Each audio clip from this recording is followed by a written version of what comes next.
Hello, my name's Alan Foom, and this is the third part of my course on managing your money while job seeking. This is a course I give to job clubs in the Thames Valley, England, to help people who are looking for a new role manage their money to deal with one part of the things that they're dealing with right now. So first of all, disclaimer, not qualified financial advisor, information here is indicative. Please seek professional help before taking any action on pensions or other long-term financial instruments. Please seek appropriate help when dealing with serious financial trouble such as IVA, bankruptcy, etc. And this is done from a UK perspective. So it's an indicative thing to enable you to understand what's going on and it may be seeking it elsewhere. So a quick note on pensions. So those of us who are chronologically gifted will have pensions, and if you're over the age of 55, you may access them. In the UK, there are two main types of pension, as well as the state pension, which I'm not going to talk about. These are occupational pensions. So you've got defined benefits, also known as final salary, based on your length of service, salary at the end, will guarantee you to pay a sum until you die, maybe index linked, may also have benefits for your spouse, widow's pension. But pension will stop at death, so you can't pass it on to your heirs, apart from the spouse, and is dependent on a guarantee from your organisation that's paying it. So if it's an organisation that has gone bankrupt, that may be some slight problems. You may take this from 55 with a discount, so please check with your scheme provider. So for example, you may have a 20% discount if you take it from 55, 0% discount if you take it from 60, or you may have a surplus if you take it, let's say, from 62 or 63. Please check with your scheme provider. The other type of pension is defined contribution, also known as money purchase. This is dependent on the size of a pension fund, so it's dependent on how well the investments grow, and obviously since the pandemic that has been a bit challenging. Again, you can take it from 55 under pension freedom legislation, and if you die before you're 75, you can pass it on to your heirs. There would be significant discounts if you take it early, dependent on investment performance. Now, up until recently, you used to have to buy a financial instrument called an annuity, which would effectively pay you a sum until death. Annuity rates have been rather bad, and some people have been very badly stung with that. There's also now the drawdown option, where you take parts of the pension and leave the rest invested to perform. But it really would be important to talk to specialist IFA for guidance on that particular topic. A little bit more about occupational pensions. So up to 25% of your pension fund can be taken as a tax-free lump sum when it crystallizes. But this will obviously reduce payouts for the future as the size of the fund has been reduced by 25%. There may be opportunity for you to put some of your redundancy money into your pension fund, subject to annual allowance and lifetime allowance. You may transfer from direct benefit to defined contribution. Well, why should anyone do that when it's guaranteed? Well, let's say you have an illness which may limit your life. You may wish to pass on some of that to your heirs. Also, there have been situations where people have been offering very large sums for defined benefit contributions, but I really would talk to a qualified professional advisor before touching any of those. So the state pension. So retirement age is now 66 and growing, and there's some websites here for the government and the state pension. The size of your state pension is dependent on your NI contribution, so you need 35 qualifying years to get the full £166 a week, which is what I think it is now.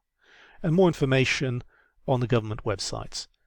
If you are claiming job seekers allowance, you will also be getting credits towards your national insurance. Paying off debt. So you've got three types of debt that exist. You've got your short-term rolling debts, so things like overdrafts, credit cards, where you tend to pay the most interests. Then there's your fixed debt, which is a fixed term debt, so things like car loans, personal loans, which are paid over an agreed term of time and they're not secured on anything. And then you have your long-term debt, which is backed by an asset, which is what secured means.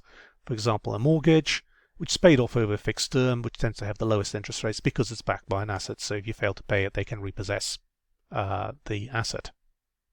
So you got a redundancy check, what are you going to do with it? Can you pay off debt, or are you going to invest?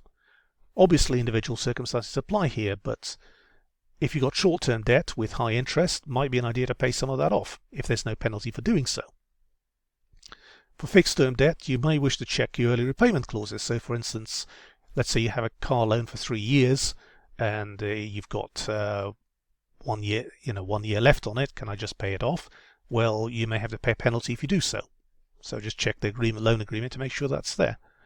And long term, again, check any repayment clauses. So let's say if you're on a fixed rate deal for your mortgage, you may wish to repay some of that. That might mean that you might have to come out of your fixed rate deal. Might not be the best thing. So you need to balance your repayment options with your need to put aside money for survival. Because if you have money in the bank, that gives you an option to pay off things like, for instance, if you have a bill to repair your house. So individual circumstances apply. So that's something you need to look at on an individual case-by-case basis. But one thing you really need to do is to avoid the sharks. You might have received a lump sum. That may be a significant sum of money. It may be 6 figures, for example. And the financial services industry includes a fair few charlatans who may wish to invest this money and take a considerable cut for doing so. Bank rates are low right now. It's even got worse during the pandemic, so you might be tempted. What am I going to do? But if it looks too good to be true, and there are people who come up with all sorts of investment schemes where people have lost money, it probably is. There are some, good things like investing in various shares, etc., that may be good or less good, but you need to think about where things are in the round. So if you look at part 1 of this video, it'll look about your assets and liabilities, and it'll see where you are. It might be an idea to talk to an independent financial advisor. However, you need to be clear about some things. You need to be clear about their fees. Is this an upfront fee where you pay just some money for advice and financial review, or do they get commission for selling you products? Are they a truly independent advisor, or are they tied to a company? So let's say, for sake of argument, they're tied to Acme Financial's fictional company. They can sell you all sorts of products from Acme Financial, and they'll sell you what seems to be the right product for you. But it's the Acme product, not the whole market. And you need to be particularly careful about anything pension related. Can't emphasize that enough.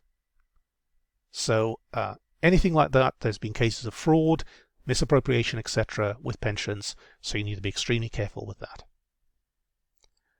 But not all advice is from IFAs, who cost you money. There are also a lot of non-government organizations, charities that will help you out.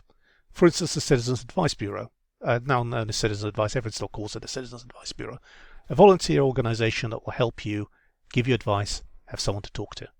The Money Advice Service, National Debt Advice, Turn to Us, a debt charity working in the south of England, Frontline Debt Advice. So again, if you are in financial trouble, please talk about it. Don't bottle it up. There are commercial switching comparison websites, credit unions, again a charitable lending organization which is focused on the community, which is there. So if you are in trouble, get advice. There's also a list of resources that you need to look at, which will be really helpful, and I'll put this in the description. For instance, the Title II, Web-Based Guide to Benefits, Money Advice, Citizen Advice, Step Change for Debt Advice, Pension Advisory Service from the government, Pensions Wise, another government's pension advice website, Finding a Licensed Independent Advice from So FCA, Finding a Licensed Independent Advisor from the Financial Conduct Authority. Again, a lot of resources that are out there to help you. So, to sum up, what you need to do. So, appraise your financial situation. Assess and monitor your liabilities. I know it's painful, but you need to take your head out of the sand and see where you are. Claim the benefits that you're entitled to. You've been paying taxes, so claim the benefits. Set a budget, try to stick to it. Switch providers for a better deal. That may be challenging if your credit rating is poor, but see what you can do. And if you're in trouble, seek help and advice.